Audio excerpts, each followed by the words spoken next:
Hey, hey, hey, hey. What's the vibe? Better. Hey.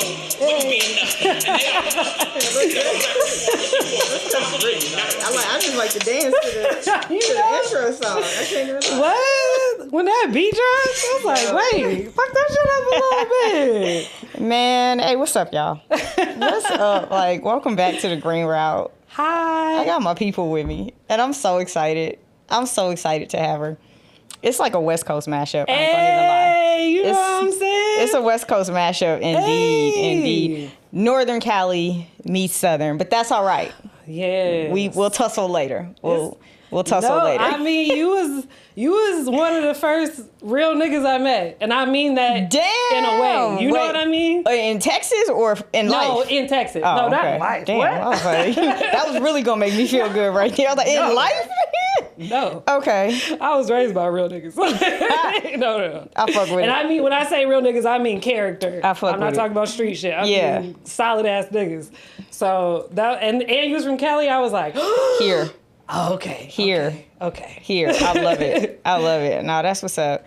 All right, y'all. So we back. Like, it's pretty crazy that I got my homegirl here, B Nation, who, crazy enough, I met you, a couple years ago? Yes. I met you like the second week I was here. Yeah, it hadn't even really been that long. And I don't know, we just click. You know, some people you meet and the vibe is just right. It's there. It's like y'all souls knew each other in another life or something.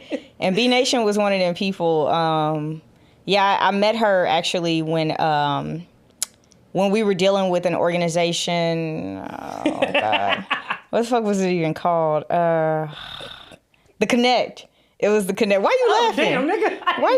I didn't know you was about to drop names. Why you laughing? I mean, was I not supposed to? I know how PC you was. Wait. As I said, real niggas. Okay. Hey.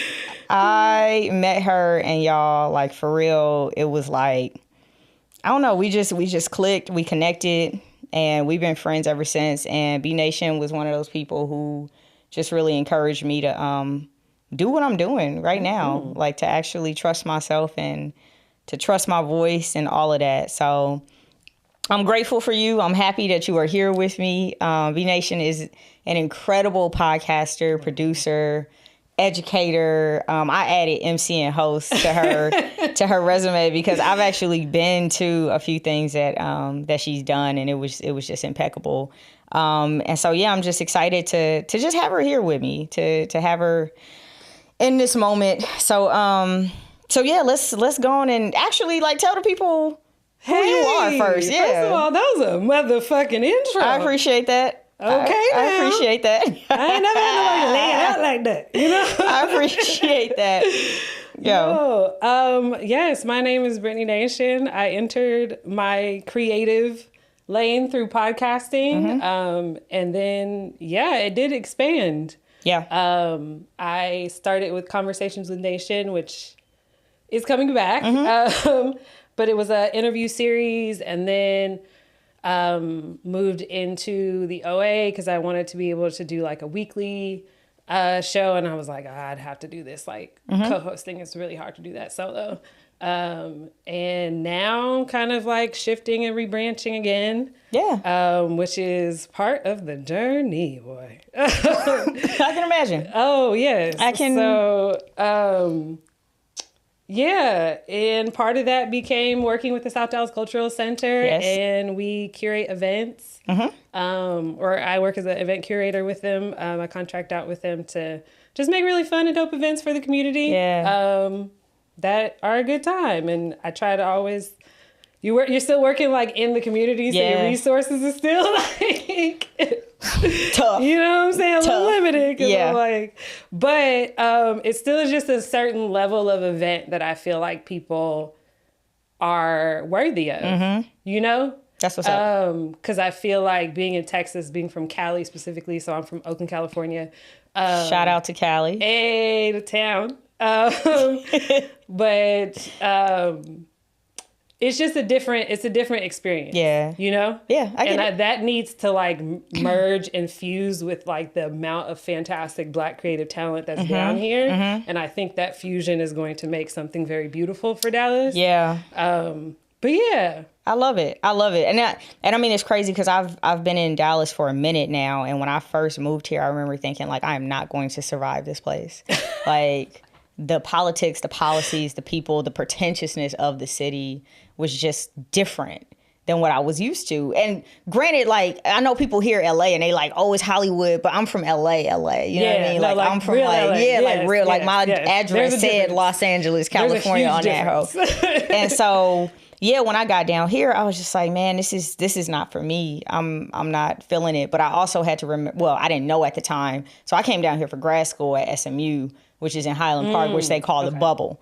And it really is a bubble. Like if you look at a map of Dallas, there's a hole in it. And that's where Highland Park is because they are like their own city. Like they have their own police department, all of that. And so it's a very specific culture of like wealth and oh my God. Okay. Yeah, the most money I'd ever seen in one place was at this school. And so it wasn't until I moved out of like that area and I got out of school that I started to explore other parts of Dallas and start meeting people like you who weren't necessarily all about like getting to Wall Street you know, shitting on regular people by selling them crazy penny stocks, right? Oh, wow. Like, so I'm like, oh, okay, this is actually okay. So I had to really find my tribe too when I first moved. Well, probably 2 years after I moved down here, and I realized like, oh, okay, I fuck with this place. Like it ain't terrible. So good shit. Yes, I've enjoyed it. I too, as a Californian, was like very, if I'm just transparent, a little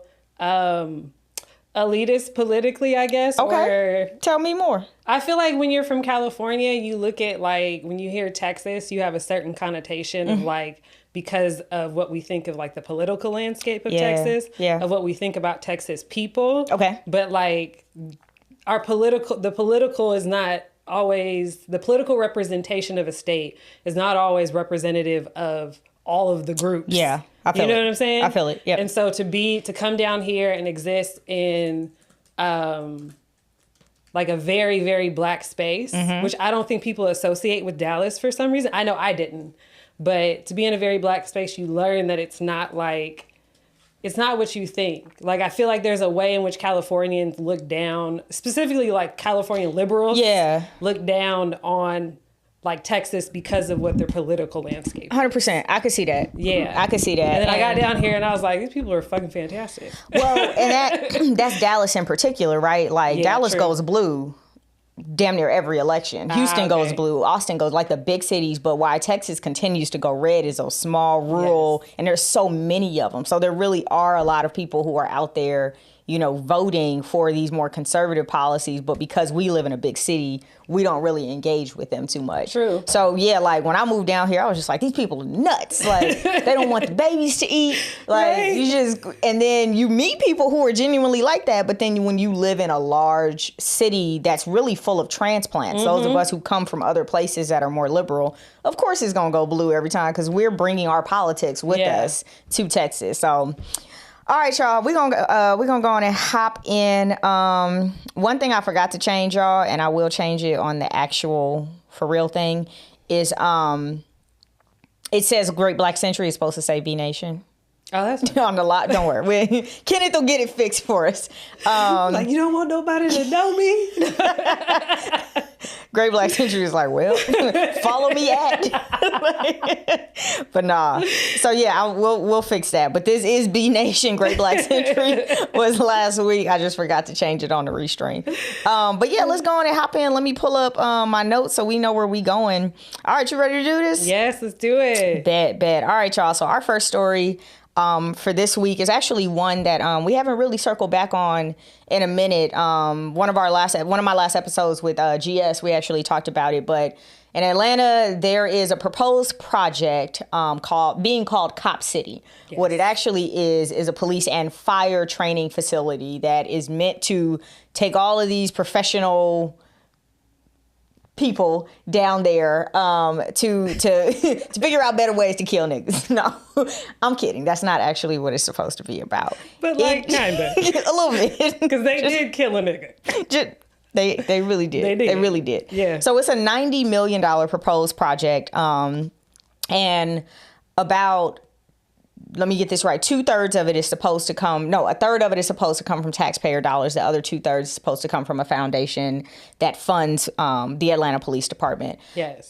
So there's been a big fight and a lot of contention between the people who are supporters of the project and the locals. There are really two sides of locals who are like, we don't want this shit in our backyard.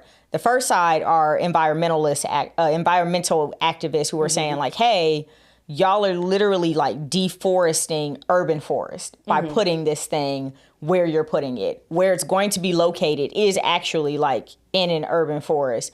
If we know anything about climate change, is that shit is real. Yes. We've seen what's been happening all over the world, right? This is not just a thing happening in America. Like we have seen all summer long people cooking steaks on sidewalks and shit. It's nuts. It's absolutely insane. Hawaii just had a wildfire. You know? Maui just had a fucking wildfire. I'm just saying. And so, obviously environmentalists are saying like, hey, this is dangerous for more reasons than one. The other side of it and the other group that's opposing this project are people who are saying like, yo, our areas are already over-policed. Yes. And you're saying you want to put this facility that's meant to train you to continue to over-police us in an area that's already over-policed. Which is wild. What are the implications of that? That's some white shit. Oh, man, that's some white shit. Can you imagine? Having the motherfucking audacity. Can you imagine walking down the street and there's like a class of officers in training and they're like, hey, accost him. I was going to get some chicken. Like so there is Atlanta. There is so much opposition to this project, and people are calling for like, hey, if y'all want to spend $90 million on something, that number, spend it on the actual community. Keisha Lance Bottom, who crazy enough, all of us were like fanning out over a couple of years ago. Remember, like she was like, oh, Atlanta is Keisha City. She's actually a supporter of this project. She said that she believed it was going to help to curb the uptick in crime in the metro Atlanta area. Now, something interesting did just happen, though, and hopefully you read about this. So the people who are opposing it want to take it to the ballot. So they said, hey, how many signatures do we need to petition to get this on the ballot in November? And they got them hoes with time to spare. So now I think it was 80,000 was what they needed. Always gonna win. We're gonna win. And there was even opposition in that. So there were people who were for the project who went to a judge and say, hey, I ain't never heard this petty shit in my life, but they said, hey, the people collecting signatures don't even live in Atlanta. That's not right. And the judge was like, okay, let me look at it and see if this makes sense. And the judge actually was like, don't worry about it. If they don't live in Atlanta, they can still go out and petition and get signatures for this to be on the ballot. So they got I believe it was 80,000. Let me check my notes. 70,000. I'm sorry. 70,000 was the goal that they needed. But because they still got time to spare, now their stretch goal is 100,000. Either way, though, this is supposed to be on the ballot come November, which is just a big win for those people who are opposing this project. The last thing I will say, and I'm going to turn it over to you, is there were several city hall, town hall meetings where dozens of people came up and spoke in opposition to Cop City and funding Cop City. Even with all of that, the city council voted to fund it. So we have absolutely seen the voice of the people be ignored. In this case, the same way we're watching in places like Denton, right, where you're supposed to decriminalize marijuana, and a cop can't stop you if they smell marijuana. Well, all of a sudden they're saying, yeah, y'all voted for that, but I can't tell my officers not to stop you if they smell marijuana. So we are actively seeing like people's democratic practice and voice be taken away from them, even with their vote being had democratically sound. Yeah. So we'll see, but right now they do have the signatures needed to get this on the ballot in November. Do you know the name of the young lady that's like the head of organizing all this? I watched a video. I don't. Is she the head of what is it, like stopcopcity.org? Yeah, like I don't know her name. Of course, though. It's a fire ass black woman. Yeah, I can see that. Yeah, leading the brigade, doing what the fuck they do. Doing what the fuck we do best. Yeah. And it was so crazy to me because I watched them interview her, and they interviewed the mayor of the city. Okay. And it was, she was like, literally gave that of like, so I'm not saying, hey, don't do this just because we don't want the cops. I'm saying, here's the solution, which is take all of this money and here's where you should reallocate it within the community to actually stop the core problem. She came with a plan. Huh. Imagine that. Imagine that. And they still said, nah, they got to get up over here though. Who are you, ma'am? Like, what do you want? She probably had it laminated too. She probably had it laminated. Like, she had it bound. That's crazy. Perfectly colored tabs. Yeah, man. You know she stayed up all night putting that binder together. She was a high school, class president. Damn it. And she doing her thing. Look, next time, write it on loose leaf paper, okay? On the back of a napkin, because fuck these people. Yeah, so like the cost, the $90 million, sounded so crazy to me because they said that they could build a facility for like 15. Oh, wow. Okay. So it's like, why do they need this gigantic number of 90 million for this state-of-the-art facility? It's like a helicopter pad or something on there, I think. All types of crazy shit. And I understand, I'm fair. I understand that it's not just police, right? It's also emergency responders and firefighters. But their point is still valid, right? Because I'm also like, in no layout of their plan is it, hey, we're going to also allocate this money to mental health services for cops, better working conditions for cops. And I'm not a cop fan. I'm not that bitch. But if you watch that Flint documentary, I haven't. You haven't watched the one about Flint water? No. You see how wildly like overworked and like underpaid these people are that it doesn't even make sense for them to be in the street to police anybody, because if you're an exhausted human being constantly watching trauma with any source of outlet or treatment or any of that, of course, and you're also going to be naturally racist because you're a white person in America and our system has bred you to be racist. But we can talk about cop culture, period. Like, as much as I would love to make it a race thing, and a lot of it is, right? We know the history of policing in America, but like, we also watch what happened. What was that in Memphis, right? Where those 5 black officers killed that black man. Yes. And it is the culture of policing itself. And so you're right. Like the same things that are impacting all of these Caucasian officers are impacting the black officers who may also, they're like, well, I got something extra to prove now, because I'm already not wanted in the fold. And so now I got to go slap you around a little harder just to make sure they know I'm one of them. Because that's what my thing is, like, can we all stop fighting each other and can we think about the system? Yeah. You know what I'm saying? Like, we need to think about how this system does not make sense because it adds pressure in ways that harm us. Yeah. Yeah. Like, literally, our livelihood is harmed by this every day. So, like, can we fix this thing? And then there's never that argument. It's just like, I want the thing. No. And it's like, here's a plan. Fuck your binder. Oh, studious ass bitch. That's just not the American way, though, either. I know, and it's so frustrating. That's why I said, damn, you made me watch all this shit. Man, Vernon Jordan had a fantastic book. And in the book, there was this line that I will never forget. He talked about how he said America has the tendency to put Band-Aids on things in need of major surgery. Oh my God. And I was like, that's it. You've captured it. Like, the way that we just change a few shingles instead of just doing the whole roof is just insane to me. And her plan was the roof, right? Like, her binder with the color tabs and the highlights and all laminated, that was the roof. But the city council was like, we'll take the shingles. And the shingles are more expensive. But still, we'll take the it, girl. You can't make this shit up. Wildly enough, is also nigga shit, right? I thought about my grandma. I thought about my grandma told me that she had her roof done 7 times and they just layered it on top of the old roof. Like they never tore it down to the bare, just plywood, it's right? Just the irony of this country is so wild. That's why when I was America the ghetto. This is why y'all wilding out there. Mm-hmm. Y'all are wilding out there in the world. It's the way I try to stay in a bubble. It's a lot. It's a lot. But yes. How they killed that man.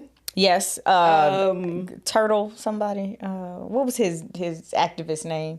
Oh, I don't know. It was like Tortoise. Oh, man. Now I got to find the name because they say it all the time on Democracy Now! Hold on. Activist killed Cop City. It's like Tortoise something. That's hilarious. Because I really love the name, too. Now, what's his real name? They trying to give me his government name. Dang. I love how you called his non-government name his real name. Yeah, it's like it had something to do with a turtle. I really liked it. Like, because I had a turtle, Rascal. He was a great pet. And so, yeah, it meant a lot to know this man's name was Turtle. But yeah, so they killed him. That's Turtle reincarnated. Yeah. They killed him during a run-in between protesters and police. And there's also been raids at the homes and kind of the meeting places of activists who are on the opposing side. And so yeah, like but I always love that people believe what they do so much and what they're fighting for so much that they're like, yo, if this is the way I go, like I'm here for this. Like I'll die for this. And you do see a lot of those people out there on the front line who believe so deeply that this is going to be detrimental to their community and detrimental to not only Atlanta, but police, because this sets a precedent for all policing across the country. And we have to remember that America tends to set the precedent for other countries. Mm-hmm. And so imagine if we is also ironic. It's crazy.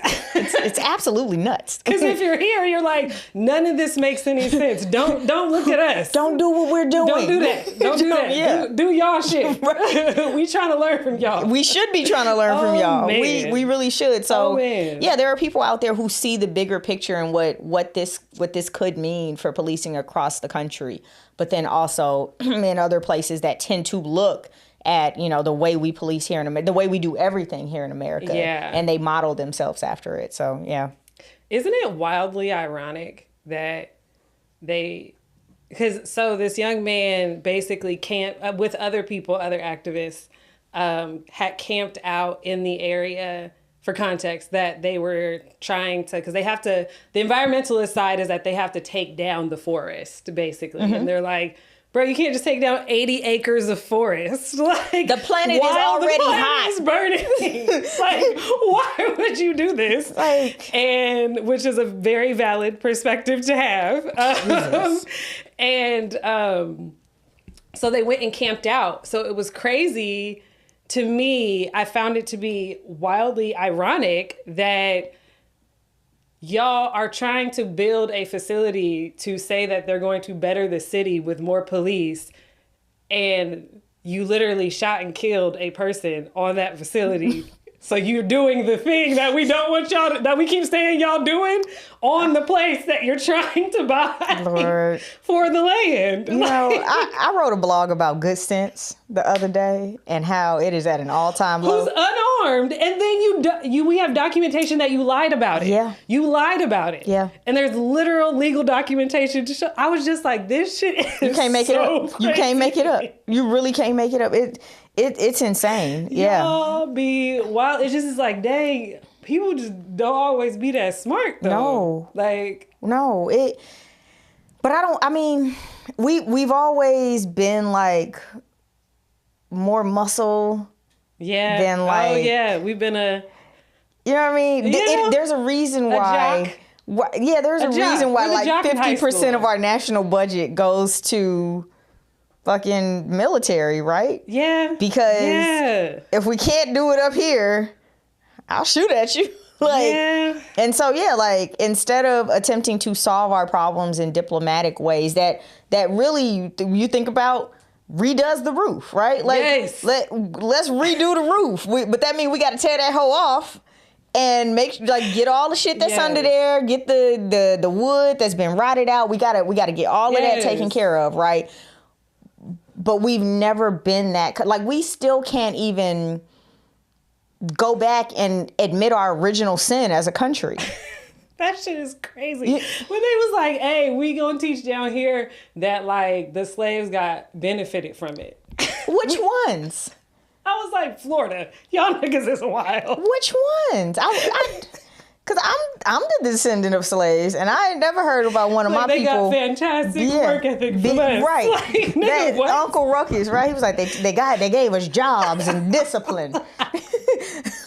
Brought us inside, and look at niggas. What do? They riot and protest. Samuel L. Jackson and Django ass niggas. I don't know, man. I don't know. So Cop City should be on the ballot in November. We will continue to watch this because we have seen time and time again people's democratic effort be thwarted by folks who just want what they want at any expense. So we're going to keep watching.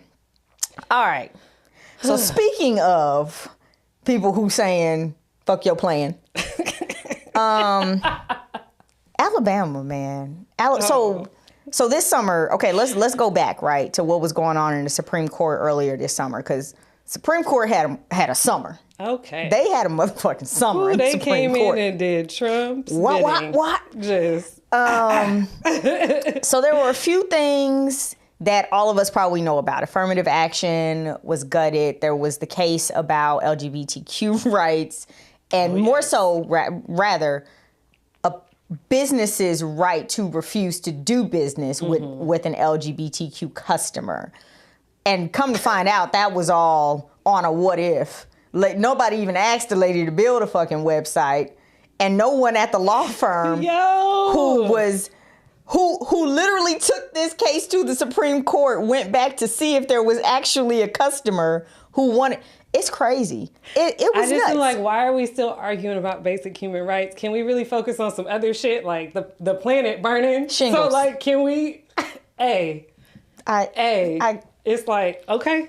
I can't. We just dumb shit. Honestly, primitive things. Which is why I think the You UFOs are come coming. over here. UFOs, what are y'all doing? You know your planet's on fire, right? And also, you know what? If you're not going to be that person, at least be capitalist enough to just let them. Like, what? Where are you landing?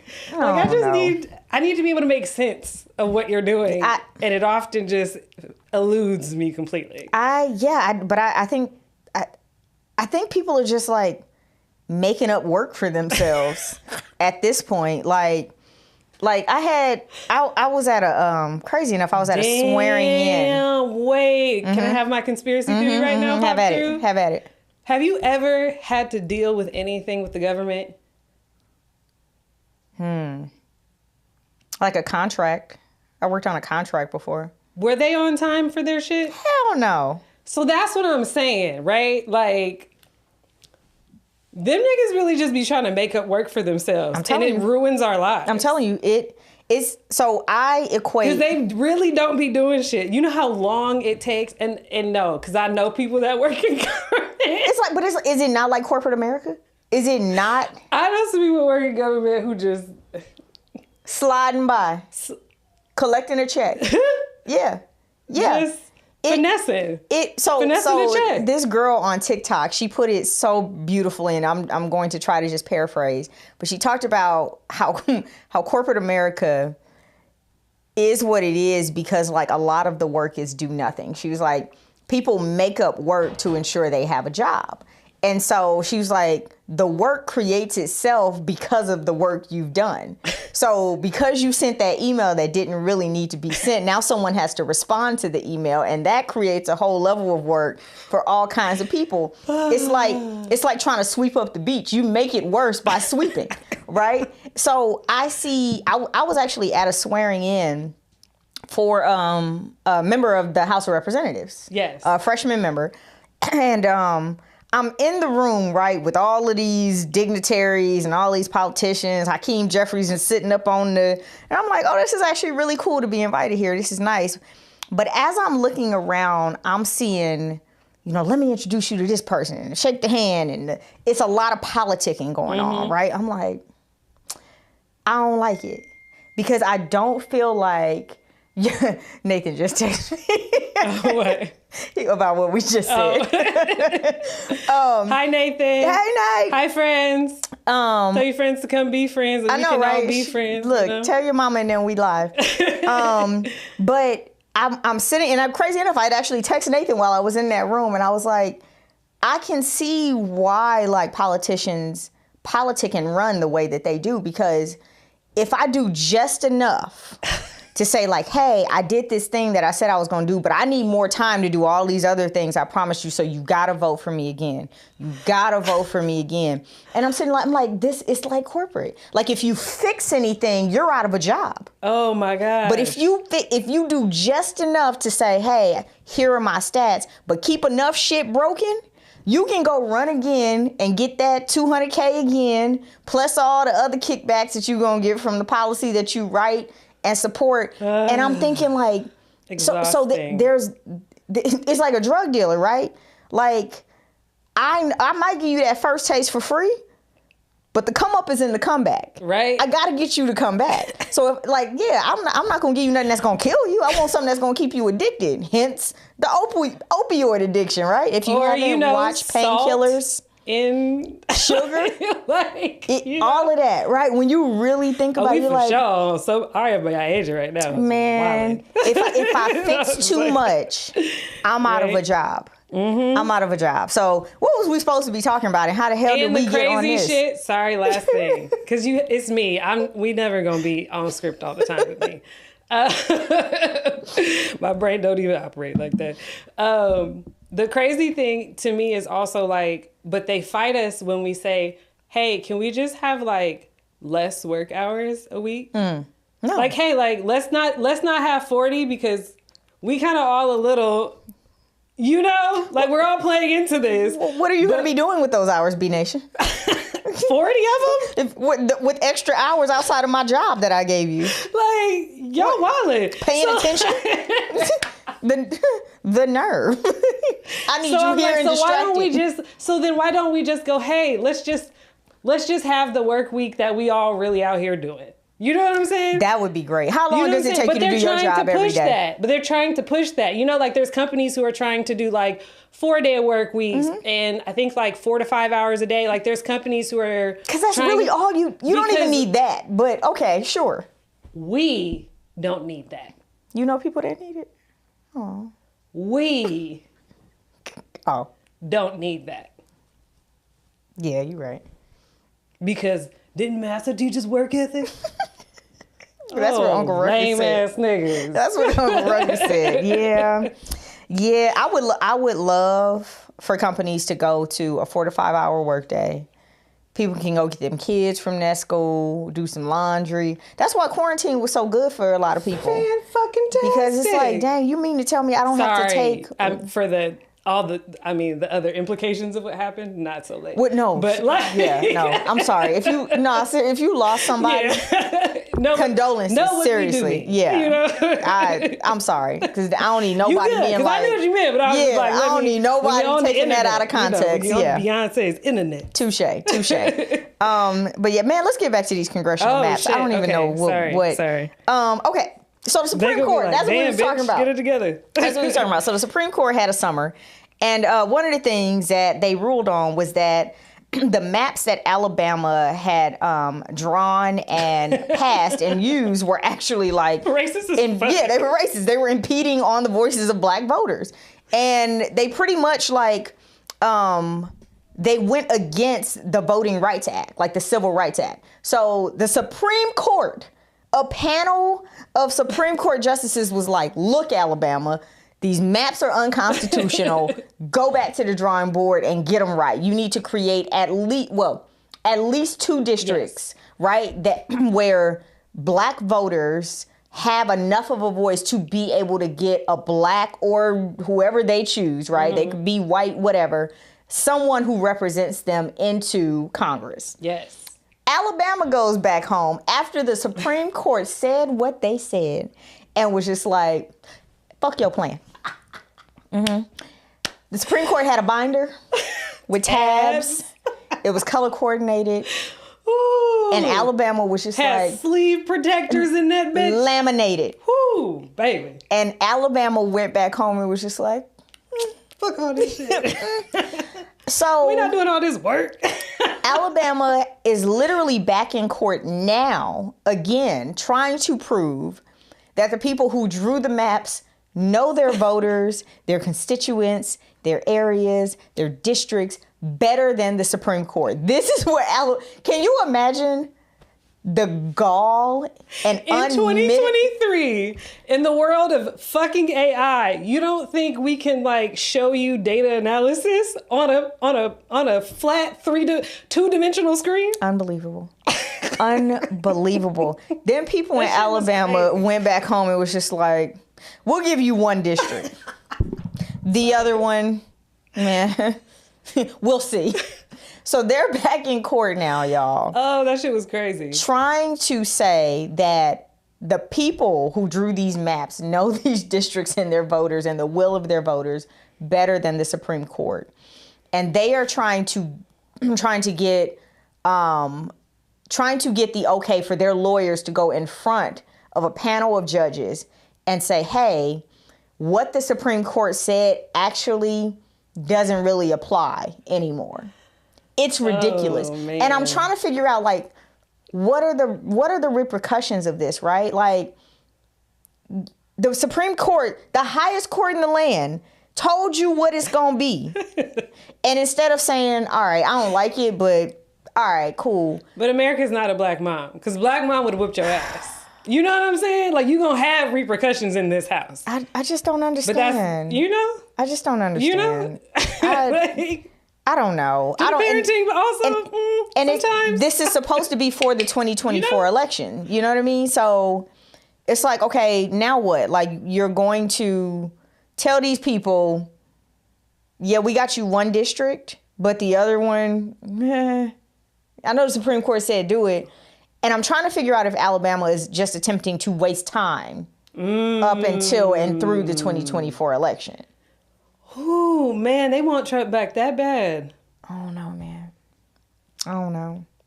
Because who are they angling for if not for him? That's what I don't understand. Oh, yeah. I mean, you know, you have to even think about, what's that fool name? Tommy Tuberville, right? Who right now is holding out on a very important vote for like the heads and like the top officers in the military. Yeah. So for the first time in what I think 100 some odd years, we had several branches of the military, the Marines in particular, I believe, who did not have a leader because he refused to take up a vote.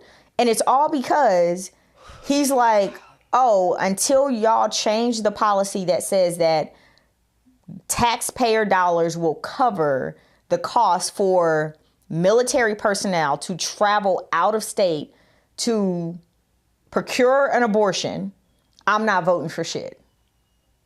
That's literally like his personal politics. Ooh. is leaving our country, in my opinion, in like some type of like strain when it comes to national security because of his feelings about abortion. And that's kind of what I'm seeing here. Like, the Supreme Court told y'all what it's going to be, told you what it should be. And instead of doing what you were told by the highest court in the land, which y'all say y'all are patriotic and democratic and y'all believe in democracy, y'all be in other people's countries telling them to take their scarves off and let their women go to school. But right here, you won't even respect democracy in your own country. You won't even respect like the 3 branches of government in your own country. These people are batshit crazy, man. I would never participate personally, but that's why I understand trapping. Because, like, you know what I'm saying? I didn't expect you to say that. Trapping? Because at some point you're going to like, this shit don't even make sense. Fuck fuck this shit. Like, I'm just about to do whatever, nigga. Like, because y'all just be doing whatever. Like, I'm going to slang what I slang. Even if we play by your rules, you still just do whatever. You know what I'm saying? So I don't have, I don't have the killer in me to do that. Touche. I don't got that. I got to really be able to sleep at night. You know what I'm saying? Like, can I trap without killing? Is that? I don't know. I don't personally know that person. Like, I like most of my real trapping friends, they killers. Okay.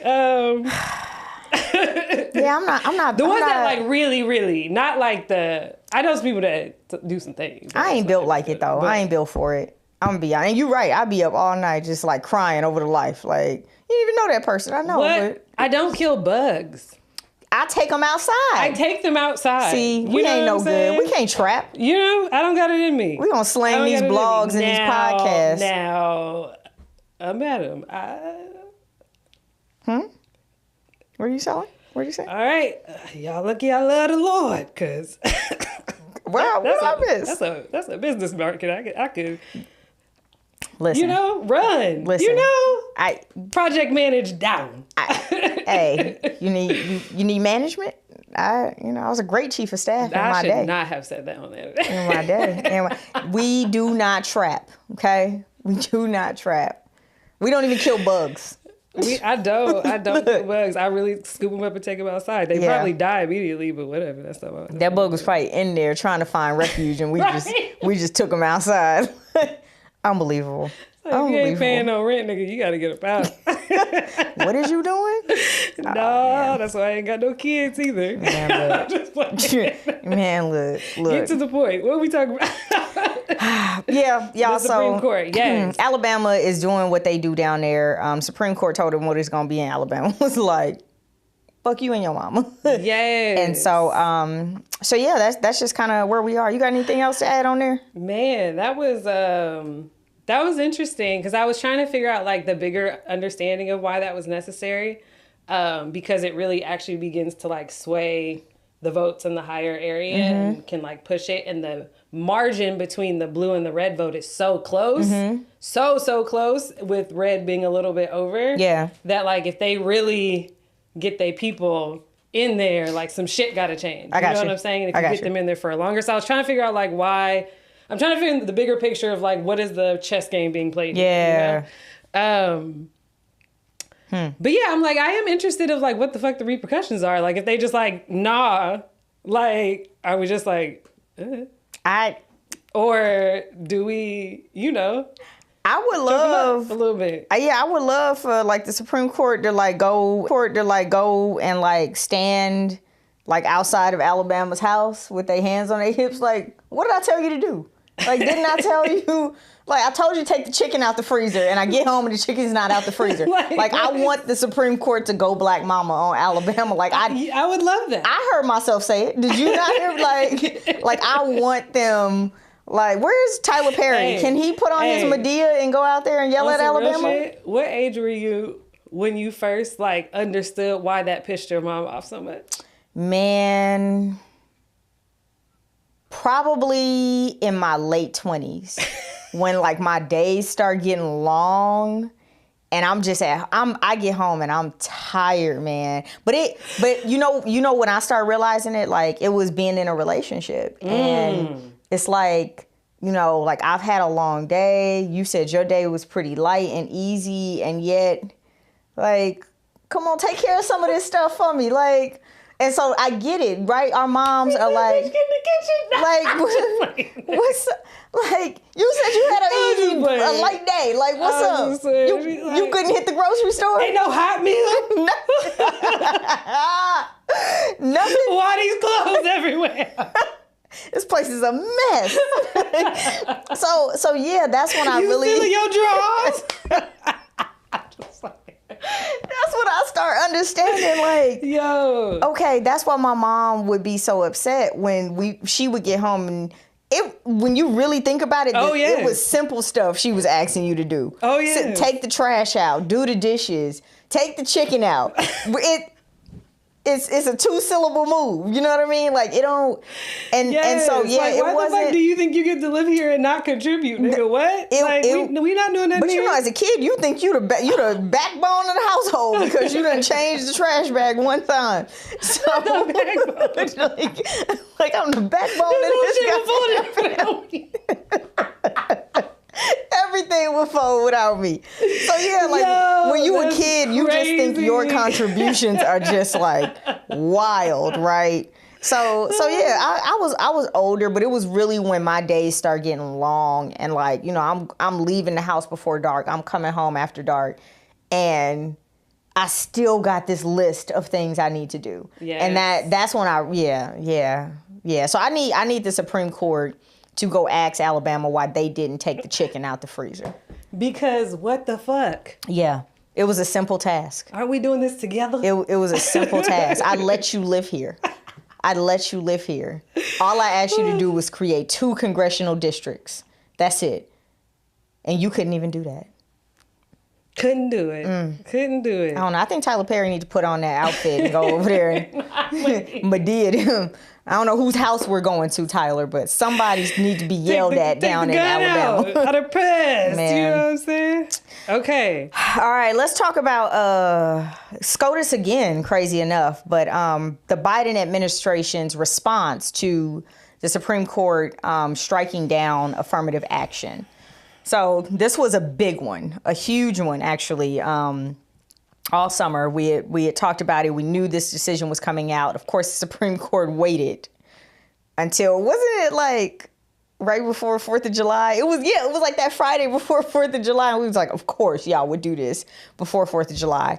But the Supreme Court gutted affirmative action, wherein colleges were able to take into account race when it came to admissions. And really, it was about number one, trying to ensure a diverse incoming class, a diverse class, right, on campus. But also, it helped to take into account that a lot of times, you know, you look at kids like me from Crenshaw who may not have had the resources as a kid from Beverly Hills High. Yes. And so it could mean that, oh, their test scores are not as good, or maybe they're not as caught up because their books were out of date.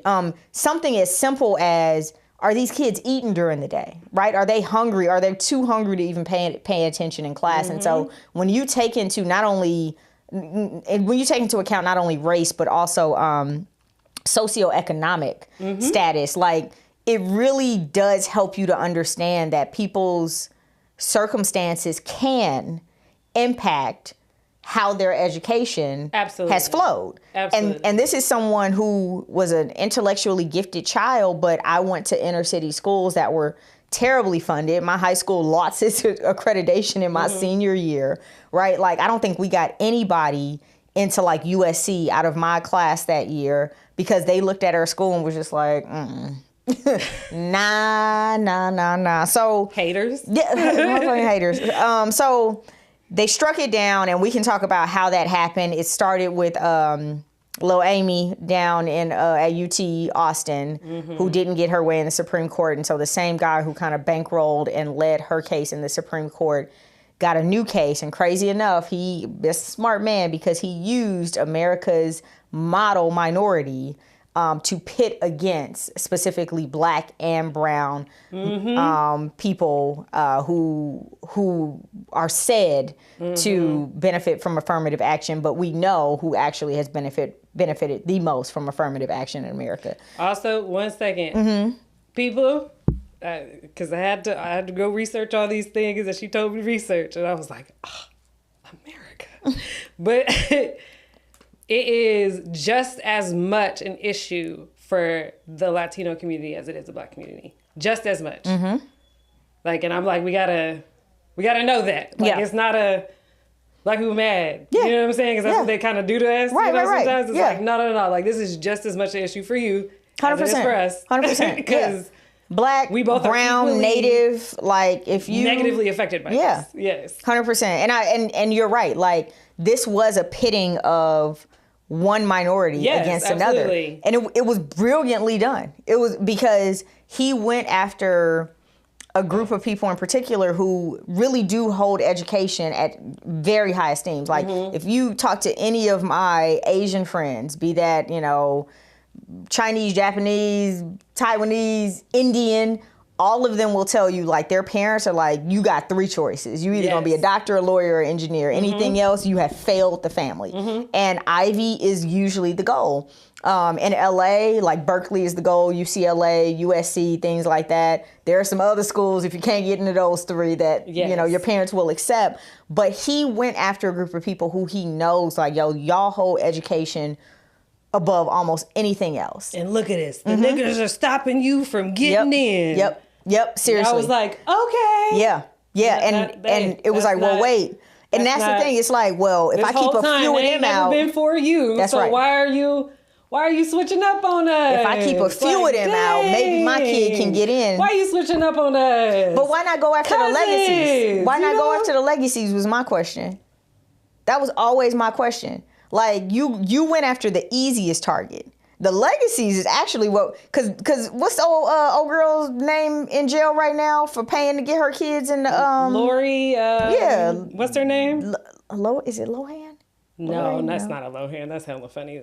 It's like McLaughlin or something. Like that. Her and her husband did a little bit of time for paying money to get their kid into, like, I know a prime school. Right, and it wasn't the back door. They call it the side door. They were giving these kids like scholarships on the rowing team, or you know, on the badminton team. And they had to go be in pictures with them because that shit was crazy. It was nuts. That shit was so crazy. But instead of going after you that, just be at the practice one day and then a random nigga show up and you get a picture and can't play, can't roll to save they.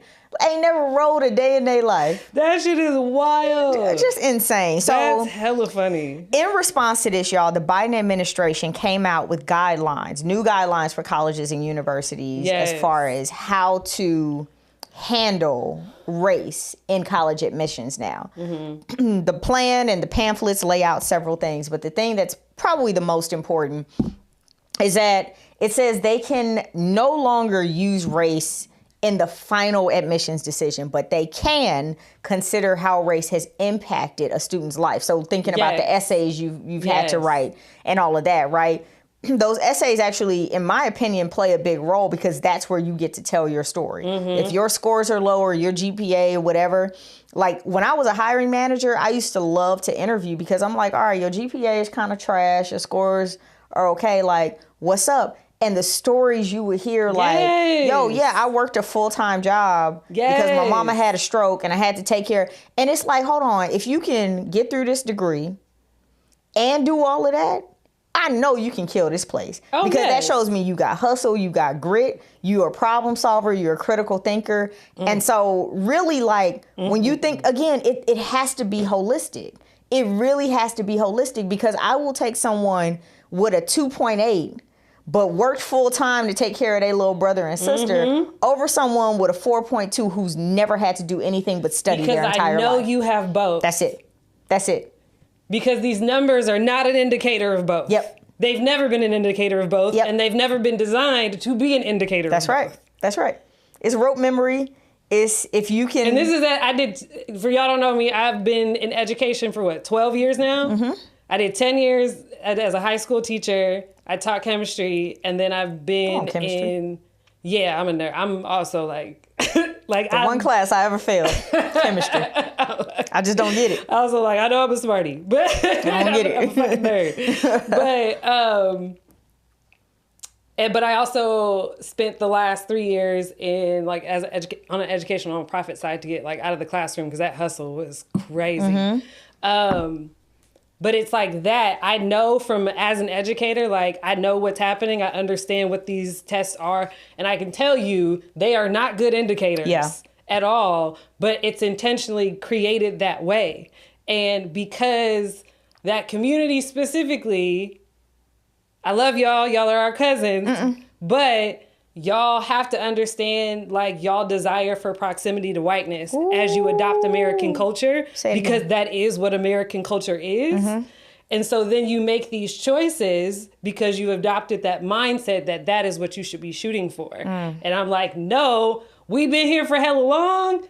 they don't got our best interests at heart. So like, let's stop choosing that. I love I love it. You know what I'm saying? I love everything you just said. It's the proximity to me. The proximity to whiteness. And that's the thing where I'm like, this is why I'm like, the white supremacy is the water, right? Yeah. It's not the shark, it's the water. Yep. Like it's all floating around through all of this, all of us included. We also have white supremacist mindsets that we have to like unlearn and shit. Yep. Like, but it's like, hey, like this doesn't work out for us in the end. And they actually did. I when I did the research, I was like, oh shit, California got rid of it in 1996. Affirmative action. Yes. Okay. With it was like Prop 209. And there's research and data now, because that's 10 years ago. Or not more than 10 years ago, sorry, but it's more than 10 years ago, but they started research right at that happened to see how that affected society. Yeah. So what happened to numbers, what happened to the amount of people who got education, the amount, and that correlates to household income, that goes into, society and all that other stuff and where everybody landed. And they showed that like by removing affirmative action, it dramatically only negatively affected Black and Hispanic communities. I can see that. And I mean, did you read Justice Ketanji Brown Jackson's dissent? No, I did not. She said it. She was like, y'all have to think about the down the line implications of what you're doing here, right? You are literally taking away the opportunity for that kid from that shitty school, but who was brilliant, right? Just had never had the opportunity to prove it because of his circumstance. And who knows, that kid could become a doctor. And we know that you and I, if we go to the doctor, chances are our health care is going, the healthcare rendered to us is going to be better if we have a doctor that looks like us. This is proven facts for those who want to say, oh, everybody, no. I didn't know it until I was in my 20s, and I had an autoimmune disease that no one could diagnose. Nobody could diagnose it.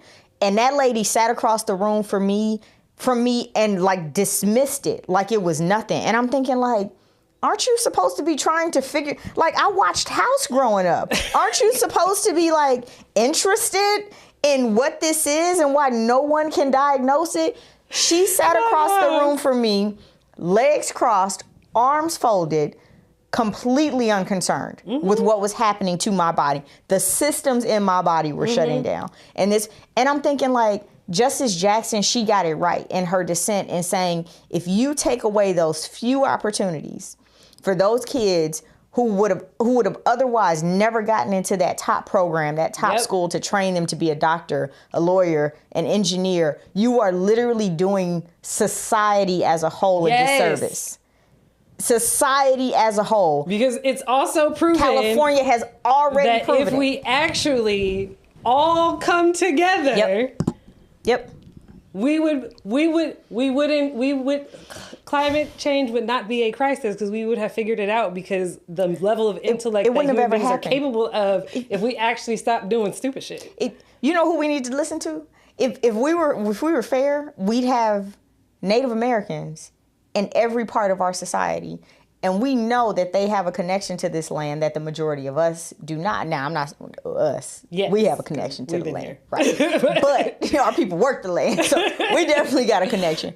But they have an understanding of it, how to respect it, how to treat it, right? How to treat it when it's sick, how to leave it alone when it's tired of giving you rice and food for a minute. But because we, like the people and the powers that be, capitalism has no respect for it. Oh my gosh, none. They continue to go after it and over drill it and overplant it. And now our food is trash and our planet is hot. And Maui is over there digging up bodies, right? From this wildfire created by a storm that we know, climate scientists have proven that we know got so big and so strong because of the human impact on the planet Earth. Yeah, science has proven that for a very long time. But, what's that? And then the crazy part about that is then niggas on the mainland, white men, are calling to buy their land as their land is burning down. We gonna get to that though. You know what I'm saying? We actually gonna get to that. These things are wild. We can wild. Dang, it's like, dang, which one do I... While it's burning? While? They was like... Same time? So we know you're going through it. Would you be interested in giving up that front street property you got there? That's some toxic shit. It's pretty bad. It's pretty bad. And see, you rolled into something, but we gotta jump down. No, it's cool because both of these things are going to have to do with where we coming from. So we gotta talk about Edward Bloom. Oh my God. The man behind the Supreme Court case that led to the impending of affirmative action. Do y'all see how every one of these stressed me out? This man... Like, what the fuck is going on out here? Yeah. So did you know about his case with Amy from UT Austin? Not until I looked at this. Okay. So that's kind of when he showed up on my radar. Mm-hmm. So when I found out, it was actually Amy and another girl. The other girl ended up dropping off of the case. And so Amy and Edward took it to the Supreme Court. Her shit got shut down. And so he went back to the drawing board. I got to give it to Edward, though. He don't give up. He played a long game. He will play the long game. And I am somebody who's just like, all right, they said no, you know. That's fair. Cool. I'm going about my business. Not Eddie. Eddie is here to make sure you don't have nothing nice. Nothing. Eddie stays up all night trying to figure out how to dismantle all the good shit in your life. Oh my God. So when Amy... Just being the ops for no reason, just because you woke up and it's a Tuesday. Yeah. Because Amy didn't win. He knew what it was. He was like, actually... Amy was an optics problem, but I saw that when it happened. So I had just graduated from SMU when the whole Amy thing went down. Mm-hmm. And it was an optics problem because what Amy looked like to everyone, to the public, was just like a spoiled, entitled white girl who didn't get into the college that she wanted, and she was a legacy, and now she's screaming about, y'all gave my spot to a black person. It was an optics issue. Mm-hmm.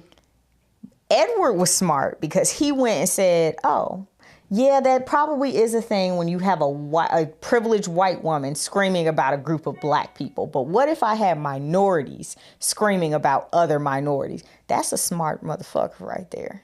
That you got to admit, as evil as it is. Oh, some of them it's pretty brilliant. Of them are smart. It's pretty brilliant. So he went. Some of them are chessing, like we talked about. He went and I just get mad that we don't acknowledge the chess move. That's the problem. As a society, the thing is, I think us in particular, right? Me too, because we don't always have time to play chess.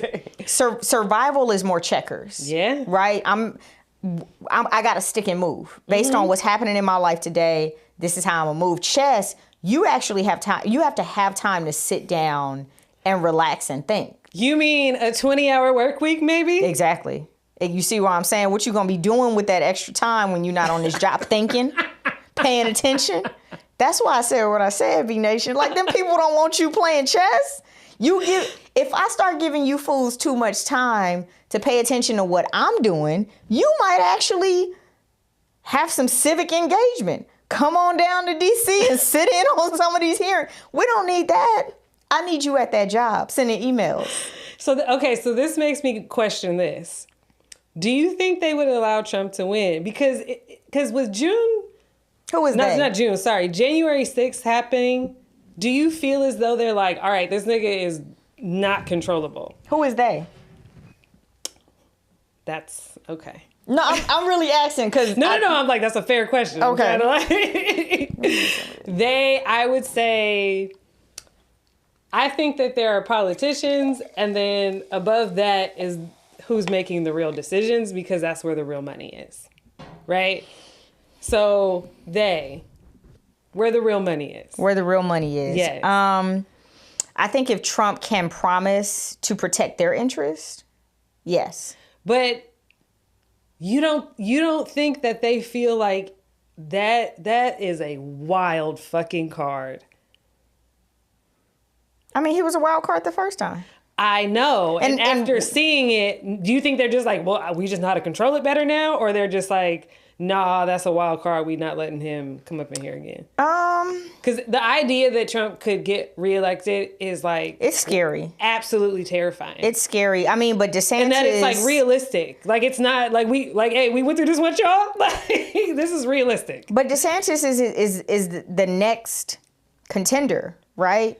And the what's crazy is DeSantis is more dangerous in my opinion because he's smarter. But why do we always? That's the problem. That's the problem. Is every time that's the game we have to play. It's always the lesser of two evils. Yeah. No, but it's like it's not even just between the two, and then the other option.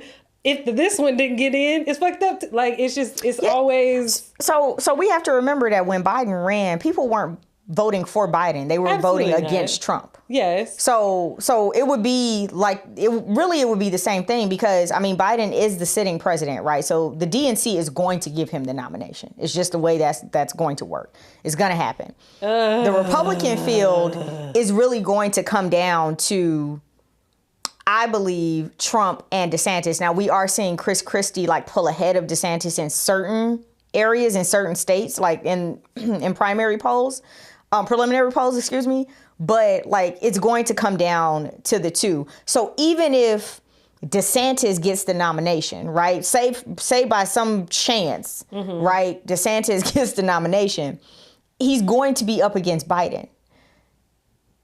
It's really the same thing. Like, do we want the dude that's erasing Black history down in Florida and banning these babies from reading books? Or do we want the president who honestly should be, in my opinion, like... I watched a video of that nigga falling when he was standing upright. And that's the thing. I'm like, like Biden is our grandparents, right? Like, I don't want my grandmother running the country at 92. I just don't. You should be enjoying your fucking life right now. Fuck. Dianne Feinstein, Mitch McConnell, all of them. Like, it's time to hand it over. Like, I just want people to think about, like, if anybody that's watching this is in their 30s, think about if you're 82. That's right. You're, like, what it would take, the amount of decision making that you would have to make to run a country effectively. One of the hardest jobs in the world that ages you like crazy. You see what Obama looked like when he came out? Obama was fine as hell when he got in that office. Oh my God. Obama came out looking like somebody's uncle on a barbecue grill. It's insane. So yeah, I mean, I have no problem with Biden falling. That's what older people do, right? Older people they fall. Got the shoes on. He had sandals on with like one of them straw hats and a linen outfit. Some lame ass dad joke. I'm just saying. So shout out to you, Obama. We fuck with you. So yeah, like Biden, you got either the old man who really should be enjoying his life at this point. Like you've had a whole career. You've had a whole career, and then you got ain't that fun. You either got grab him by the pussy or I don't want these children reading. You know what I mean? Like that. Those are our options at this point. It's crazy. It's bad shit. America the ghetto. America the ghetto. Ridiculous. It is the wildest shit ever. Oh, that shit be so toxic.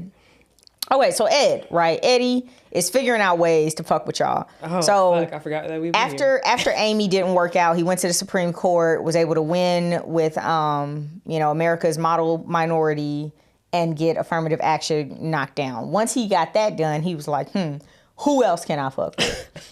He found a venture capital firm in Atlanta that has a competition to give grants to Black women business owners and founders. His group that he founded, and let me find the name of it. Hold on real quick. American Alliance for Equal Rights argued that the fund Fearless Strivers, which awarded $20,000 to Black women who run businesses, violated a section of the Civil Rights Act. And he said that members of his group, American Alliance for Equal Rights, had been denied funding from the Fearless Strivers grant contest because they were not Black women. Yeah. Why were they even over there then? Why are you even over here? Why are you applying? You have so many options. That's right. Why are you even over here? Now I want to point out that Fearless Strivers, right? Like their whole point is to help close the gap in venture capital fundraising that we know statistically can be proven again. Can I give you a number? Because I wrote it down. Please, yeah. Of all of the money that gets invested by venture capitalists in America, 0.39% go to Black women entrepreneurs. 0.39, and 92%. Who you think it go to in America? Where you think it go? Sam Bankman-Fried. Oh my God, a white man. Yeah, the dude who started FTX and is in prison right now because he stole y'all money. Gave $100 million of stolen money to political campaigns. Come on, do you watch y'all. Succession? I've watched the first season and it was fantastic. It's just like when you have to watch, like these are the kind of people you have to be to do this thing. And in this country specifically, and we're still like... Big trash. Oh my God, let's aspire to be billionaires. It's big trash. Like, no, actually, if we all did a little like redistribution of this, like we all would win. You know what I'm saying? Like, I just want to do my part for society and go home and chill and smoke and hang out with my hood rat friends. And do hood rat shit. And talk about... on the internet. Like, you know? In a perfect world, we wouldn't even need this podcast. We would just be sitting around right here with this bottle, like drawing art on the wall or something. Like, this podcast wouldn't even need to exist because there wouldn't be these issues in the grand scheme of things. So yeah, he's going after this this organization, y'all, because he believes that their grant contest violates the Civil Rights Act. I'm just to think about what the Civil Rights Act, where it even came from. It's just like the irony is just you can't make this shit up. Oh my God! You cannot make this stuff up. Who they be outside? So one thing that I thought was really interesting is that a lot of experts are saying that this could be almost like a precedent case to see how a judge would rule, because he could potentially go after any fund that targets Black, brown women and say, hey. So like we got to make a stand of like, hey, we not doing that. Yeah, he could be using this as an example to be able to get on a bigger stage and say, no, I'm going after any program. Let's get it together. So let's get the chakras aligned. Yeah, experts are saying like the same. I mean, like Amy wasn't the dummy case; it just didn't work out. Yeah. But they're saying that he could be using this. So the great thing about this, y'all, is that the Fearless Strivers Grant Contest, the organization who puts on that contest, actually has an army of attorneys now on their side to fight him on this. Ben Crump actually joined that army because because he sees what's coming, and that's what I love. Now, Ben Crump, he will get on them big cases. My boy be on the TV, something crazy. But they are going to need a big name because if this case goes the way Edward Bloom wants it to go, the precedent it sets is incredibly dangerous. And what's crazy is now there was a letter that went out. I believe it was 15 Republicans or attorney generals who sent letters to corporations, large corporations in America, saying, hey, you heard about what happened in the Supreme Court with affirmative action? Yeah, that probably applies to what you're doing in your company too. So if you're looking at diversity numbers, if you're looking to make sure... Didn't a bunch of DEIB people get fired? Yes. Yeah, I remember that happening. I remember seeing that in the news, and I was like, what the fuck just happened? A good friend of mine who works for the Clock app told me that their entire DEI department was dismantled. Yep. It's crazy. It's crazy. They said, oh no, we putting this right back how it was. We not, you know? 100%. So and won't America do some shit like that? Hell yeah. That like 2020, they'll play that game with you, but they know we set your life up that at some point you gonna tire out. And when you do, we'll put it right back where it's at. Yep. And that, like I said, you think you getting a 20-hour work week? I need you tired.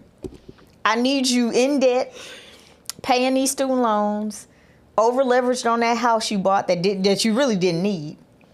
Yeah, I need you exhausted. Social media. And so we can pretend that we're all and distracted. Doing fantastic out here. Highlight reel. Give them the highlight reel, baby. Give them, Yo, this place is crazy. It's a lot. I really just be at home reading books and shit. That's why I don't really watch a lot of TV anymore, no lie, because I was hilarious. I love a good plot, but I'd rather create more than I can consume. And I've realized that about myself. But also, like, you start getting into this TV, man, and you be spending hours in front of that screen. And it's just like, what am I doing to my brain? What am I doing to my ability to, like, create my own thoughts? Man. And, like, so, yeah, I had to, like, check myself. Because, my friends, my families, they'll be like, you don't watch this? You don't? Nah. Give me a movie recommendation, and I'll fuck with that. Because that's a finite time. I know that's going to end. You watch Tyrone? It's so good. Okay, good. It's so good. If they don't win all the awards for that movie. Very fantastic. I mean, even the visuals. The scene with the purple in the parking lot. Man. And granted, I was under the influence when I watched it. If you have not seen They Clone Tyrone. So good. I've watched it twice already. I'm going to just say, get you a beverage or something else and watch it. Because... yeah, the storyline is great, but even like the visuals, like, you know what I'm saying? All your senses are awake. A time. A time was had, baby. A time was had. All right, so last story, y'all. We have to send love. Wait. Oh, I'm sorry. One last thing about this. Let me back it up. Sorry. Yo, I didn't even know that this was like allowed. That you could just wake up one day and go find a foundation and be like, I think I want to sue you. Like, I didn't really understand. Like, who would stop them? Like, absolutely. But I was like, who got the time? Like, or also like, why? Because it's like, hey, these women literally played your game, got to a space of financial freedom. That's right. That they were able to go back and recreate wealth in their communities, went and did it, and you was like, I'm about to sue you for that. Whoa. That's like, that's easy. Crazy. I can't believe that That's crazy. Like, these women had like major sponsors. Yep. So that these companies actually paid something that was going to be worth utilizing in the community. Yeah. And then a politician came and stopped it. Like, what the fuck? But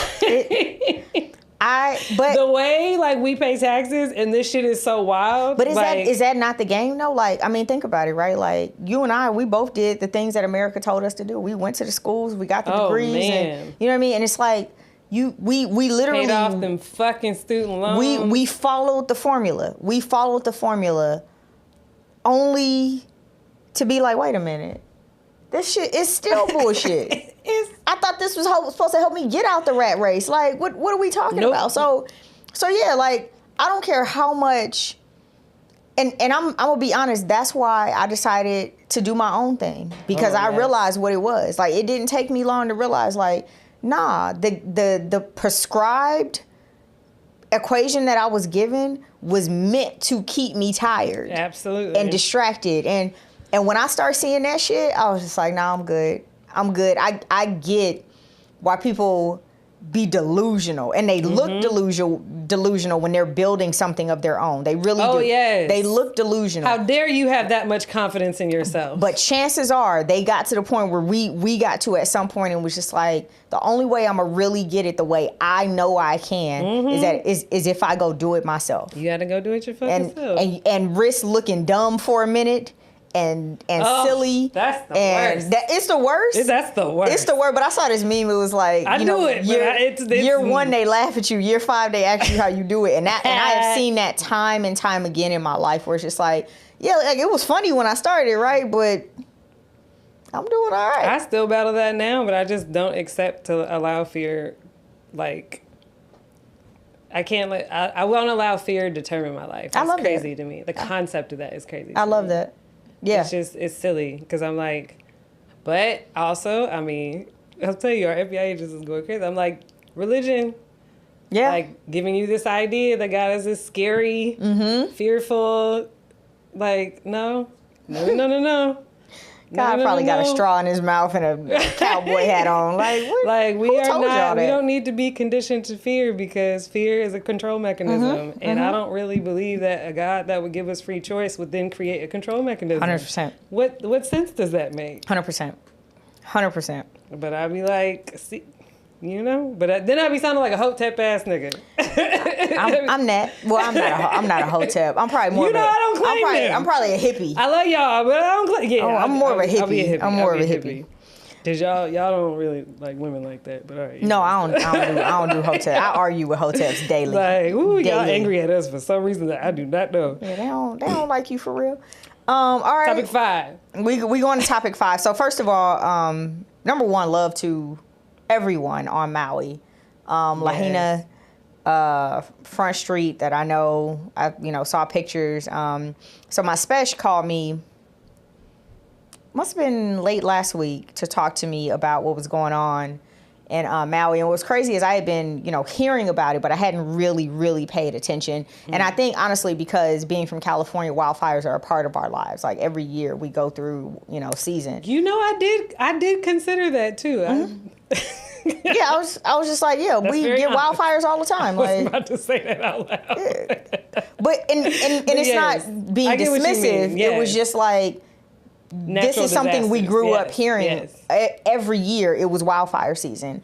But, I didn't really think about, number one, how unprepared these people were, because this isn't part of their reality. Not only the people, but even Damn, that's real. Yeah, so, and in California, like, there are protocols that you have to follow. Everything from the CPUC, the California Public Utilities Commission, right? They know to de-energize their lines when those Santa Ana start coming out, because if one of those lines falls and an energized line hits that dry vegetation with those winds, get the firemen ready. It's about to go down. But in Hawaii, they have earthquake threats, they have tsunami threats, they have volcano threats. This wasn't. So when you even when you even look at the lack of response, right? They didn't really know what to do, because this isn't their reality. Never happened before. This is not our thing. Figuring it out now. So the way this even went down, y'all, is Hurricane Dora, which actually became a historic storm in that it became a typhoon. Okay. Crazy. So it was sending winds towards Hawaii. So they're having like these crazy winds, right? Vegetation is dry. We know that it's been hot all summer. And it was honestly all the right conditions that we see in California every single year for the same thing to happen on Maui. So the power company did not de-energize the lines. And they do believe that that's how the fire started, that one of those or several lines fell. You combine that with dry vegetation and the winds and that wildfire. It's never been that hot. They call it wildfire for a reason, y'all. Yeah. It moves so quickly. And that's why you heard stories about people running into the water to escape the flame, because it's uncontrollable. That shit crazy. Like, it's uncontrollable. This is why you have these firefighters in places like California, like, trying to attack it in the most scientific ways possible, because they know the dangers of, how uncontrollable these things can be based on what the wind is going to do. So definitely sending love. This morning, the toll was at 106, but that was only 27% of the burned area being inspected. Damn. These bodies were so bad, y'all, that they are using DNA testing to figure out who these people are. It's serious. This is real. The biggest in America, right? This is the deadliest fire in America in 100 years. Damn. In 100 years. And we don't even know the true toll yet. They said that they should be about 80% done when the weekend wraps. So we won't, that number could double. We genuinely don't know. So love to them. Anyone who has ever been in any place that has experienced wildfires, you know what it is. But if you haven't experienced it, we've seen them in Northern California, and the smoke will reach LA. Yeah. We've seen them, Mojave Desert, just when I was out there, right? And we're having to mask up because the smoke is so bad. I remember the San Diego fires back in like 2007, 2008. Yeah, and I remember being in school in the Bay and having to wear masks. I mean, you can't even see sometimes because it's so bad. But what's crazy about this is that America is still gone motherfucking America. Even it just can't help it. And let's talk about the history of tourism in Hawaii in particular. They've been telling us to stop coming. They've been telling us for years to please stop bringing your ass over here if you can't come and respect the culture and respect the land. Yes, they have been telling us for years, and we take our asses over there and expect to be treated, with white kid gloves and all of that. So we were beginning to hear that investors and real estate spectators were calling landowners saying, hey, so I heard your shit got burned down. Like yesterday. Like, do you really want to deal with like insurance, or do you just want to sell it to me? Excuse me? Which is crazy, because if you know that culture, that how wildly more offensive it is to someone of that culture specifically. That is their home. Yes. Their land. And possibly the death of their family. And family structure in that culture is very different than family structure in American culture, in a way that I think is actually more beneficial to human beings. Mm-hmm. But yes. Mm-hmm. I'm offended for him. I'm going to be honest. I'm offended for him. I'm like, how y'all get these numbers? Right, how'd you get my... Who gave you this number? Like, first of all. First things first. Don't call me no more. Right. Don't call me no more. Man, I'm telling you, it'd be great if that FBI agent was a two-way street. If why they got my number? And the other thing that really got me about this is a lot of the news coverage, when they covered what was going on in Maui, they were showing inconvenienced tourists who couldn't go on their trip to Maui because... Excuse me? They were mad because they had their flights canceled. I was like, y'all are wild. Yeah. There was a couple from California in the airport being interviewed. And this lady was like, we're from California, so we know wildfires. We're not really worried about it. We called the hotel. Everything is safe. So we're going. Bitch, if you don't take your ass back home. People are literally trying to get to places where they could have water on that land. And all y'all can think about is getting to a resort. My resort is okay. Where, let's be honest, a bunch of Hawaiians are going to be expected to show up to work, to make your Mai Tai for you, and put on a show. We go over there and pimp their culture something terrible. When I was over there, I can't even lie. I sat at a luau at a resort, and I felt dirty walking out. I was like, I shouldn't even be partaking in this, man. I never did that. No, I'm just playing. I just ain't never been to Hawaii. I probably would have went there. I'm glad. Like, I would have seen it once, but I would have never went back again. Hey, man, shout out to my special who made it possible for me to go to Maui. Like, I don't fuck with zoos, but I can only say that now after I grew up going to zoos, but now like consciously I don't fuck with zoos. But would I really not ever go to a zoo if I had never been to a zoo before and I got here mentally? You know what I'm saying? Okay, I feel you. You know? I do like zoos. I can't lie. I can't lie. I just don't like the concept of like... Yeah. And what solidified it for me was when I saw a polar bear at the zoo. And I was like, this is crazy. This is the wildest shit. Polar bear? We wildin'. No, I can't do this no more. A polar bear? It was in the zoo. It was in Atlanta, I think it was in. Was that in Atlanta? They had a polar bear in Atlanta? I think it was in Atlanta, like the aquarium or some shit like that. I don't like it. The aquarium in Atlanta had a polar bear, and I was like, in Atlanta? Y'all niggas are wild. We can't do this. Atlanta got a polar bear? We not doing this. Was he on ice? How did they take care of him? He was in a little like container, like a big ass one, but like a freezer? Nigga, a freezer. But when you think about it, it kind of is a freezer, Low-key right? is a big ass. It's like, think about like an ice rink. you know, That's but messed up. enclosed. It's very messed up. And He was by himself. just him kicking it in Atlanta. That's, I ain't gonna even lie. Like, when I be seeing them horses downtown with the carriages on them, I told my friend one night, we was down there, and I was just like, man, America, always looking to enslave something. Right. Like, look at these horses. Mad as hell. Like, I got carry on and this carriage. Right. I got kids at home. God, they had a polar bear in Atlanta. I'm trying to go run outside with the other girl horses. Man, I'm just saying. Or whatever their choices are. Look, you know what I'm saying? Because horses should have rights too. Horses should be free to love who they love too. Everybody is Shit. That polar bear in that freezer by himself. That shit is crazy. And I was like, oh no, this is too much. I can't fuck with If that polar bear ever got a chance, Oh yeah.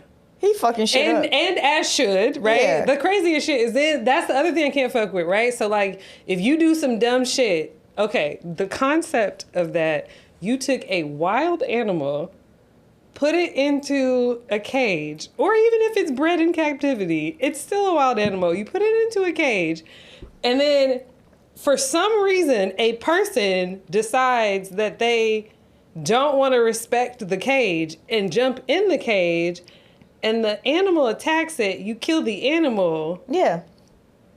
And I'm like...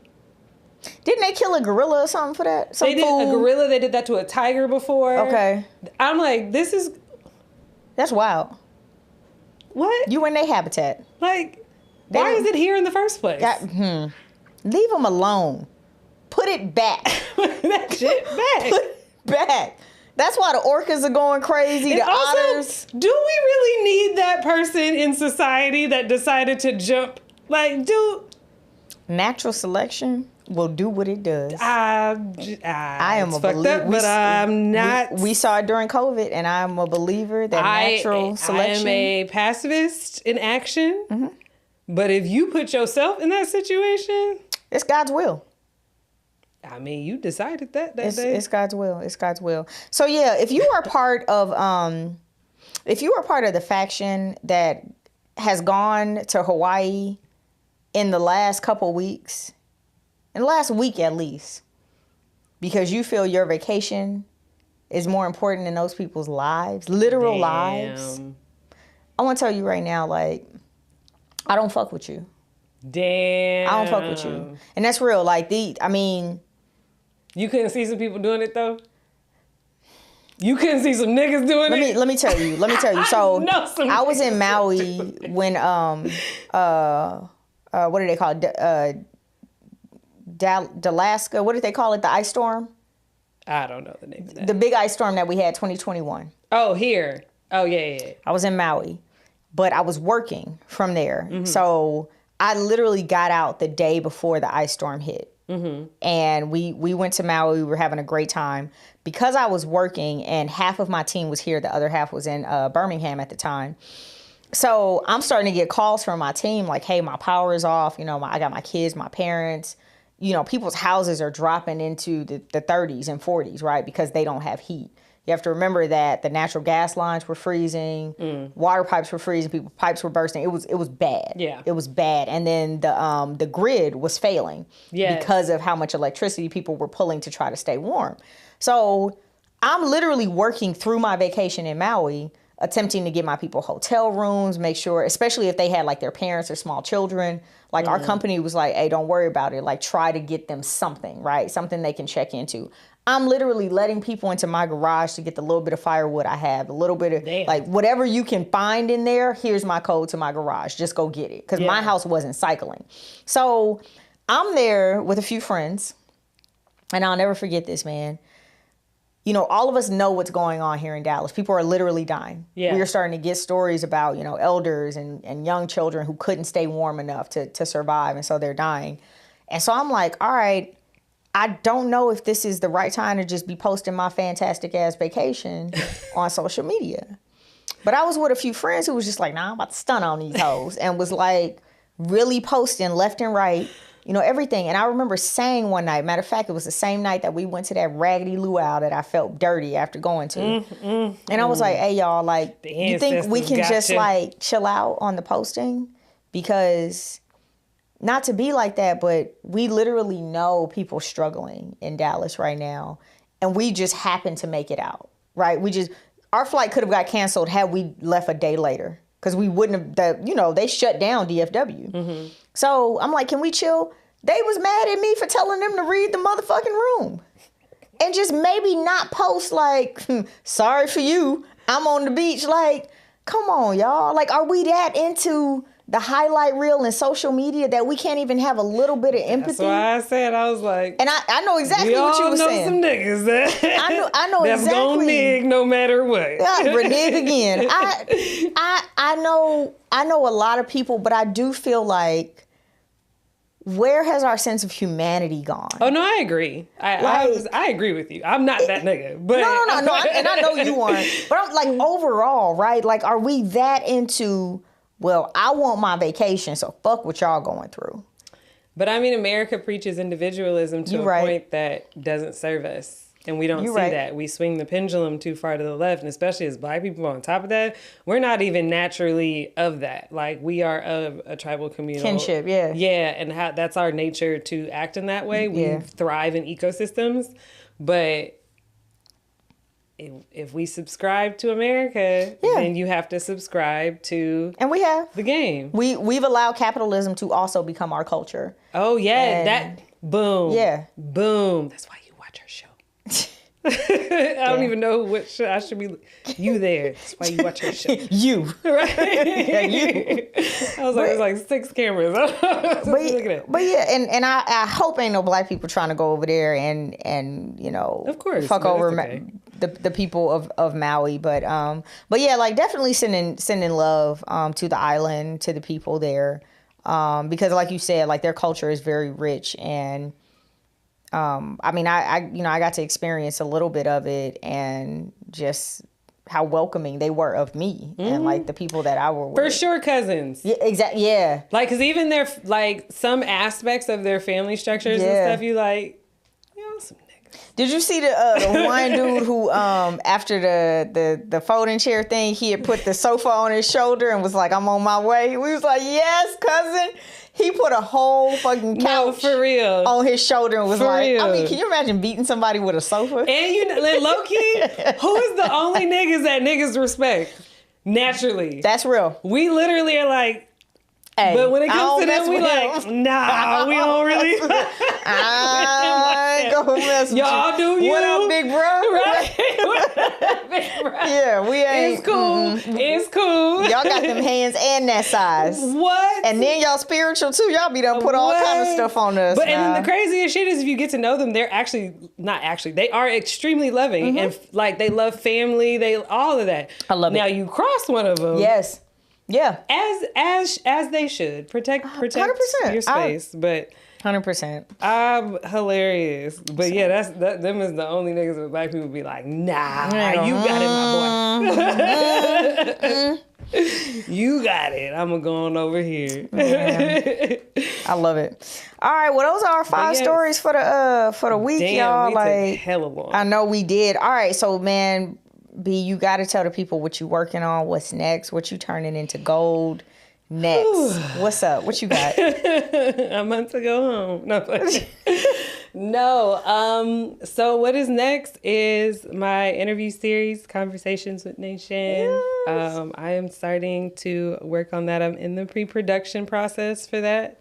And yeah, just like honestly, quietly getting to work. Like, it takes, all of this shit takes a lot of work. And so I'm a very like singular focused mind type of person. Like, I need to give something my full presence. So been working on that. That's why I've been a lot quieter on social. And bringing that to life, which I'm really excited. I'm excited about that. You will be on. Man, I've already written an episode for you. Oh shit! You wrote me a script?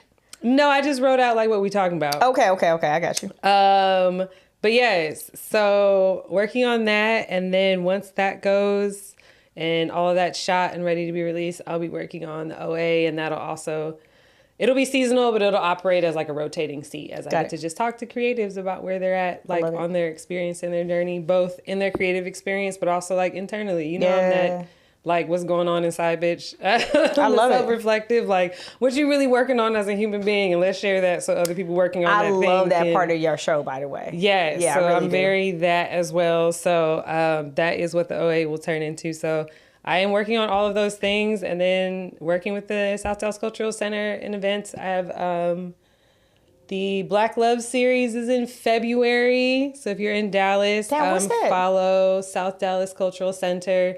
There's 4 weeks of movies that are screened, and it's free. Yeah. There's popcorn, there's wine. They're traditionally Black movies. Beautiful. And then we have a panel about some topic of why we chose those 4 movies specifically, and they all are going to surface around Black love. So I'm curating the kind of like the concept of like, what are we tackling with these 4 movies around the conversation for the 4 weeks. That's dope. Yeah.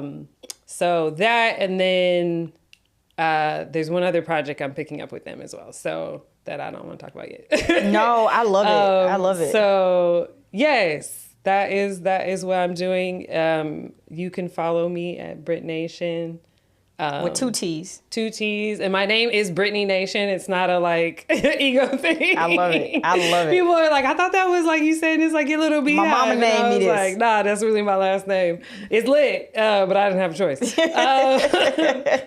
And yeah, that'll take you to all of my stuff. Both right now, both of my YouTubes are still on under the Occasionally Accountable podcast. Okay. That stuff will start to get shifted a little bit as I'm shooting and working out the separation of all the things. But yeah, if you find me at Brit Nation, you'll find all the other things. I love it. I love everything that you're doing, like, for real. And I don't know, I'm just so glad that you and I like ran across each other randomly at a game night that we ended up co-hosting together. Like, who knew? And she shitted on me, y'all. Low key. What'd I do? Not for real, for real. Oh. What happened was, I don't think I ever told you this. So we were hosting a game night with this full circle. We're hosting a game night, and we had to, like, all the people that came, we were running the game. It was like a charades-ish something or whatever.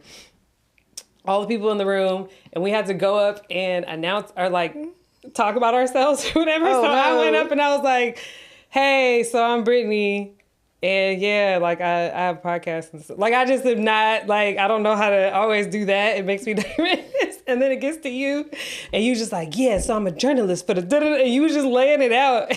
And this Black lady tapped me on my side. She was sitting in the crowd. She said, I think you should redo yours. You never told me that. I never told you that until right now. I need a do-over. I need a new... Damn, yo. And I was like, oh my God. You never you just told gotta me take that shit to the chin, you know? Like, damn. You just kind of got to take it to the chin. And you took it like a G. You took it like a G. Because what else would I do? No, you a motherfucking gangster. You know what I'm saying? I gotta give it to you. Dang, okay. Shout out Town Business. You know, what else would I do? We gonna keep it player if we ain't gonna keep it nothing else. Look, come on, player with the hard R. With the hard R.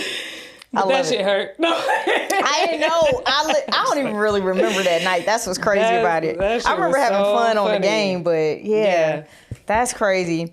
All right, man. Well, we're going to get out of here. We definitely took up more in y'all time than we expected. But again, follow my girl, B Nation, Brit with 2 T's Nation on Instagram. The OA podcast, Lord.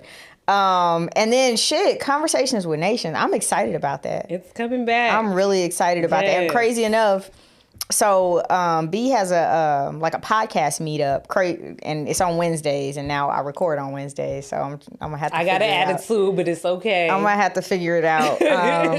But yeah, so we were actually talking about, her potentially bringing back her series, Conversations with Nation, which would mean double the work, given that she has the other show. But I think everybody on the meetup was like, yeah, you should do it. Like, might do it. You should do it. You should definitely do it. And so it's so cool to see you taking that on. Yeah. You know, this journey is... Believe in y'all. No, just playing. Hey, this journey can be like a lonely one starting out, but once you find your people in your tribe, yeah, it's crazy that, you know, you have folks that will really just show up and, you know, help you figure this shit out, because it really is a one day at a time like type of deal. So yeah, I so appreciate you. Oh, if you're a podcaster, like Yeah. if you follow me, just send me a DM saying that you would like to join our meetup. It is for Black podcasters, so don't Edward Bloom me. And come be mad. But it's just a space, honestly, like to be able to be creative and also get help and support and know each other and meet and network, but also just be heard, because it's hard. Yeah. It's really hard to like choose to exit left and figure it out and build. And let me not use hard. I want to be better about my words. It has its obstacles. That's right. But I will say community is valuable to have if you're going to have to go through obstacles. The journey is a beautiful struggle. It really is. Like you learn, and it's funny because, you know, you hear people talk about like consistency, like you have to stay consistent. And I'm like, yeah, like you trying to go viral, right? You trying to get the algorithm to pick you up. But what's also happening when you stay consistent is that you just get better. Like your content gets better. Your style gets better. Your flow gets better. And so it really is about, and you figure out what your voice is. That's right. That's something that I learned in this last year. Yeah. Because August is 3 years. August 17th. That's tomorrow. Oh, shit. I didn't know it was tomorrow. That marks 3 years of, technically, like a little more than 3, because that was the first episode that ever launched. That's amazing. I'm excited. It's been a journey. I'm excited for you. Man, it's been a journey. But she know her shit, y'all. Like, she came in and was like, I brought some lights. And so now I'm gonna have to go get some lights, because my girl came in here and like showed me what it's supposed to be. But that's the beauty. And I ain't never too big and bad to learn. Like, that's the whole thing. I asked B about like cameras and like all kind of stuff. Like, my friends know I'm more than willing to be like, I don't know nothing about this. Lex, if you're on and watching this, shout out to you, because a lot of the shit I learned was from Lex. That's real.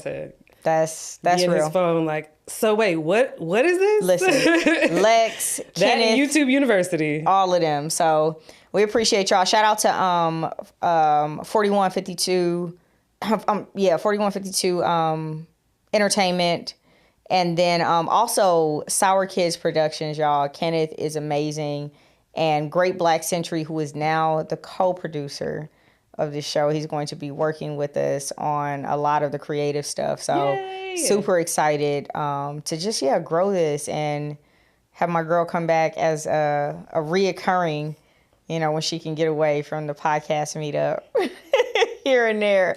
So yeah, we appreciate y'all. Follow The Green Route at The Green Route Pod on all the platforms, and then also on Twitch, Facebook, and YouTube. Will be live next week, again, Wednesday, 7 p.m. And I will have my girl Latoya Henry, who is the managing editor and new vice president of Dallas Weekly. Damn. Love her. We actually, dope friends. Man, let me tell you, this first 8 weeks is crazy. I'm going to have to come with it for the second 8 weeks. The first 8 weeks is fire. I'm like, second 8 weeks, I gotta go in my bag for that one, because y'all killing it. But yeah, I'm gonna have Latoya Henry with me, y'all. She is a beast, just all things media. I can't wait to see what she's going to do next, and I can't wait to introduce y'all to her. So, all right, we're gonna get out of here. We'll see y'all later. Bye. All right, episode will be out on Friday, by the way. So we'll be dropping the full episode for replay. Share it with your mama, your mechanic, and them. We'll be out. All right. Later. Not the mechanic. Everybody.